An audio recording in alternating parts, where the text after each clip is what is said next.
Hey everybody, welcome back to Get a Gunslinger. My name's Chris. Today I wanted to go over cover, concealment, and skylining. I know that a lot of people probably already know what this is if you've been in the community for a long time, but today I want to talk to more of my novice viewers and just really do the brilliance and the basics, get the little things right so that we can start advancing on to bigger and better things. At the end of the day, what really matters is how to be a better and more effective warfighter, and that's what I want to bring to you. So with that being said, let's get right into it. So first and foremost, we want to talk about cover. What is cover? In layman's terms, as simple as I can describe cover, it is what am I going to put between myself and the threat that is going to keep me from getting harmed. Whatever you can put between you and whatever you're taking contact from, that be it, an individual, artillery, grenade, shrapnel, whatever. Generally, you're going to see two different kinds of cover.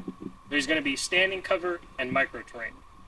Right here, this tree is a perfect example of standing cover. Reason being is that it can fit pretty much my whole body behind it, and it's thick enough that if I were to take contact, the rounds would not be able to penetrate this. Whatever shrapnel that's coming my way, for the most part, I'm going to be covered.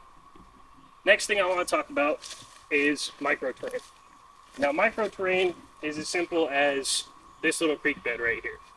If, again, I'm going to be taking any kinds of shrapnel, any kinds of direct contact, this is perfect because I can lay down or I can take a knee right here.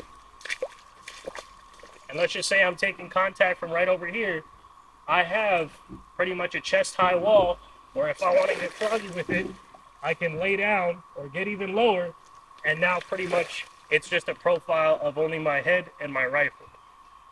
That is going to put a great deal of safety in my side because I now have this piece of ground protecting me from whatever is going to be harming me.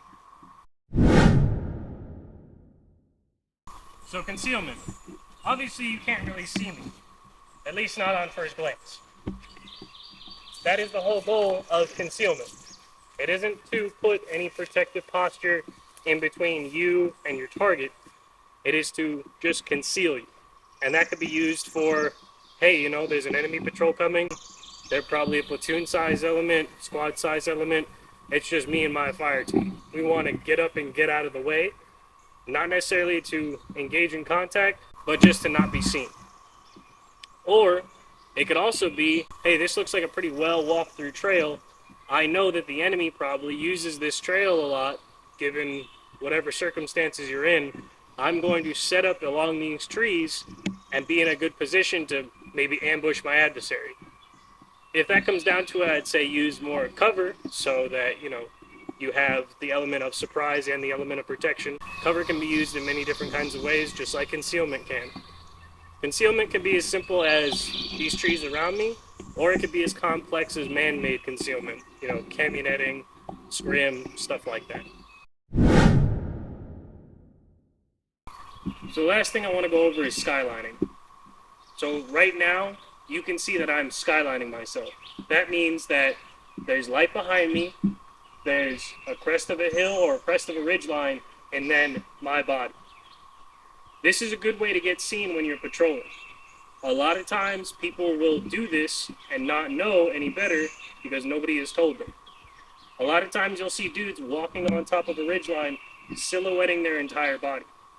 The best way to stay concealed when you're patrolling, if you have to patrol in a mountainous environment, or even, as simple as this, where you just have little rolling hills, is to stay lower than the crest of the hill or the crest of the ridge, whatever it may be, and continue to patrol along the side.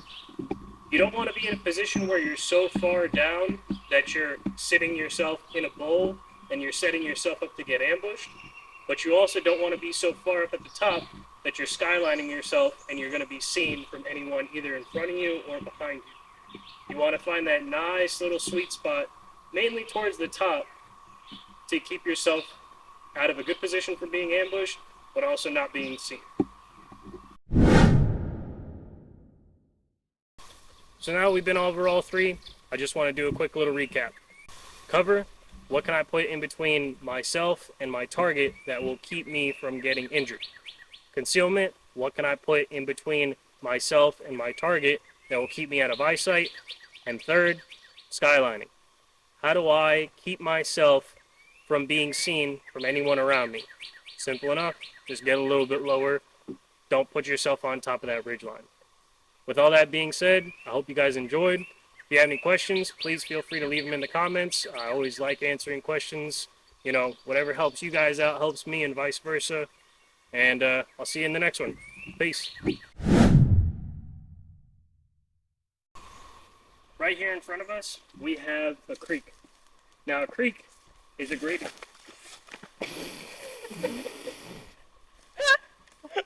It has to go in the bloopers of this video.